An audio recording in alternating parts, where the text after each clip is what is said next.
Welcome to F2 current affairs. आज 2 फरवरी 2026 से जितने भी करंट अफेयर के क्वेश्चन बनेंगे आज हम इस वीडियो में डिस्कस करेंगे। वीडियो को ध्यान से देखना क्योंकि क्वेश्चन से रिलेटेड जितने भी एक्स्ट्रा फैक्ट होंगे मैं आपको बताऊंगा। चलते हैं क्वेश्चन पर।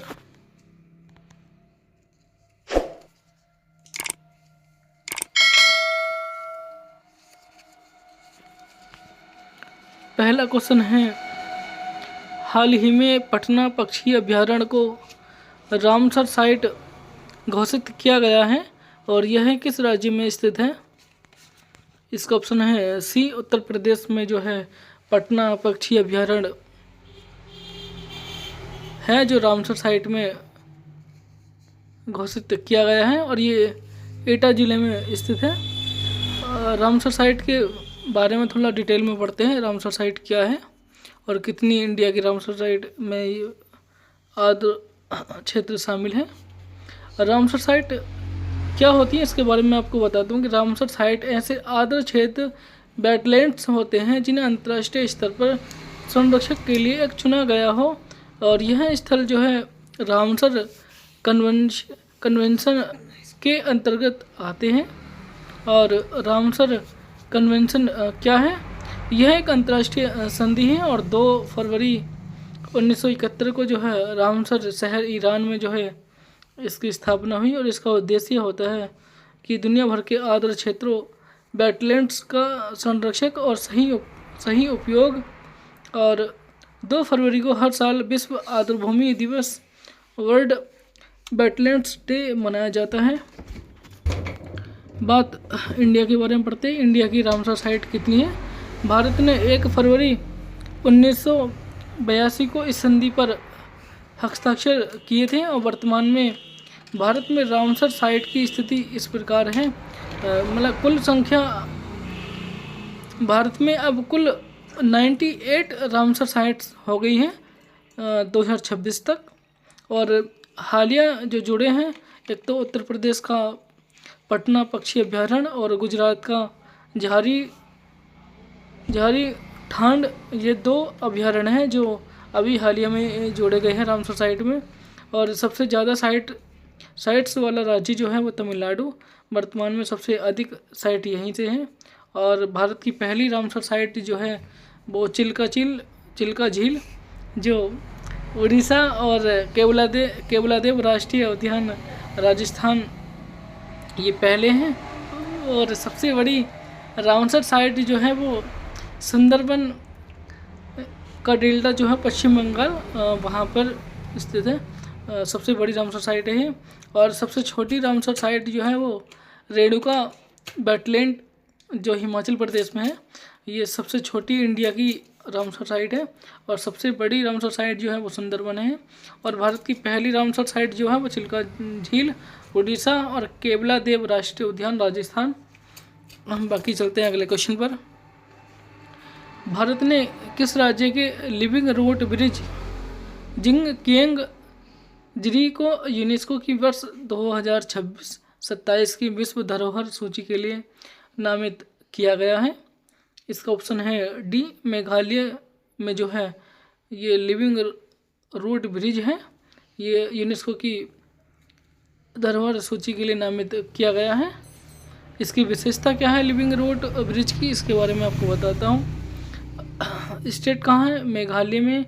और कौन कौन सी जाति रहती है मेघालय में? खासी और जैतिया हिल्स जो पहाड़ियाँ हैं, खासी और जैतिया हिल्स।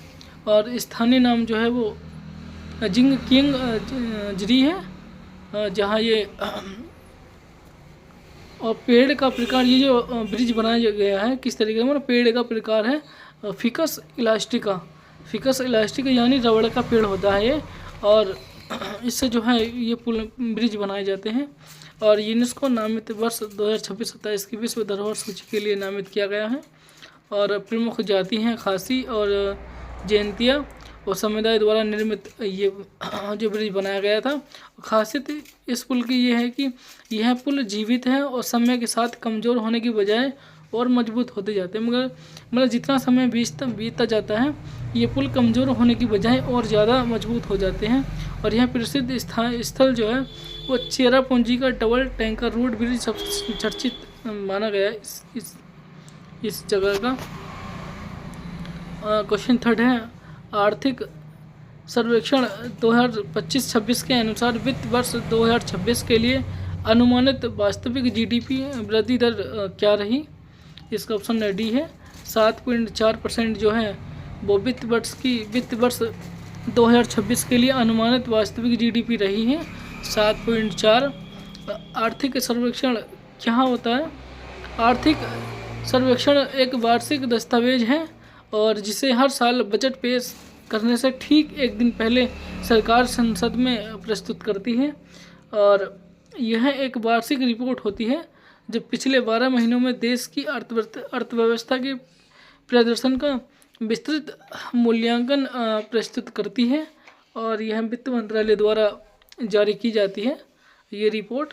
और यह इसे वित्त मंत्रालय के आर्थिक मामलों के विभाग DEA द्वारा मुख्य आर्थिक सलाहकार चीफ इकोनॉमिक्स एडवाइजर के मार्गदर्शन में तैयार किया जाता है। और इस वर्ष आर्थिक सर्वेक्षण 29 जनवरी 2026 को संसद में पेश किया गया था। और इस बार आर्थिक सर्वेक्षण में कुल 16 चैप्टर रखे गए हैं। पहला जीडीपी अनुमान जो रहा वो 6.8 से लेकर के 7.2% रहने का अनुमान रखा गया था। मतलब जीडीपी अनुमान जो रखा गया 26-27 के लिए वो 6.8 से 7.2 तक रखा गया है। और राजकोषीय घाटा जो इस रिपोर्ट में रखा गया है, भारत सरकार ने वित्त वर्ष 24-25 में सकल घरेलू उत्पाद जीडीपी के 4.8% के राजकोषीय घाटे के लक्ष्य को पूरा कर लिया है। और निर्यात की बात चले तो वित्त वर्ष 2025 में भारत ने 825.3 बिलियन अमेरिकी डॉलर का कुल निर्यात किया है जो 6.1% की वृद्धि दर्शाता है। और विदेशी मुद्रा भंडार जो है, भारत का विदेशी मुद्रा भंडार 16 जनवरी 2026 तक वो 701.4 बिलियन अमेरिकी डॉलर पहुंच गया है। चलते हैं अगले क्वेश्चन पर। जनवरी 2026 में केंद्र सरकार ने किस राज्य केंद्र शासित प्रदेश के मायाबंदर में एक स्मार्ट और एकीकृत मत्स्य बंदरगाह स्थापित करने को मंजूरी दी है? इसका ऑप्शन है डी, अंडमान और निकोबार द्वीप समूह में जो है वो मायाबंदर में एक स्मार्ट और एकीकृत मत्स्य बंदरगाह स्थापित करने की मंजूरी दी है। किसने दी है? केंद्र सरकार ने दी है। और हाल ही में किस राज्य में मुख्यमंत्री एती कोली द्वितीपात योजना शुरू की गई है? इसका ऑप्शन है असम सरकार ने जो है ये योजना स्टार्ट की है। और हाल ही में होया नागाएंसिस नामक पौधे की नई प्रजाति किस राज्य में खोजी गई है? इसका ऑप्शन है सी, नागालैंड में जो है वो होया नागाएंसिस नामक पौधे की नई प्रजाति की खोज की गई है। और हाल ही में यूरोपीय संघ EU ने किस देश के IRGC को आतंकवादी समूह घोषित किया है? इसका ऑप्शन ए है, ईरान का ये आतंकवादी समूह है जिसने यूरोपियन संघ ने जो है इसको आतंकवादी समूह घोषित कर दिया है, ईरान का है ये। और जनवरी 2026 में JC डैनियल पुरस्कार 2024 से किसे सम्मानित किया गया? इसका ऑप्शन है बी, शारदा को जो है वो JC डैनियल पुरस्कार 24 से सम्मानित किया गया है। किस राज्य ने भारत की पहली flat rolled products FRP aluminium unit का उद्घाटन किया है? इसका ऑप्शन है डी, ओडिशा ने जो है वो flat rolled products FRP aluminium unit का उद्घाटन किया है। निपाह वायरस के फैलने की चिंताओं के बीच किस देश ने भारत से जानवरों और पशुओं उत्पादों के आयात पर प्रतिबंध लगा दिया है? इसका ऑप्शन है बी, किर्गिस्तान ने जो है, किर्गिस्तान देश ने जो है वो इंडिया से जो निर्यात होते थे पशु, उन पर बैन लगा दिया है निपाह वायरस की वजह से, जो जानवरों से इंसानों में फैल रहा है। ऑस्ट्रेलियन ओपन 2026 में महिला एकल वुमेन्स सिंगल का खिताब किसने जीता? इसका ऑप्शन है सी, एलेना रिबाकिना ने जो है वो ऑस्ट्रेलियन ओपन का खिताब जीता है 2026। जनवरी 2026 में तीसरी अंतर्देशीय जलमार्ग विकास परिषद IWDC 3.0 की बैठक कहाँ आयोजित की गई? इसका ऑप्शन है ए, कोलकाता पश्चिम बंगाल में जो है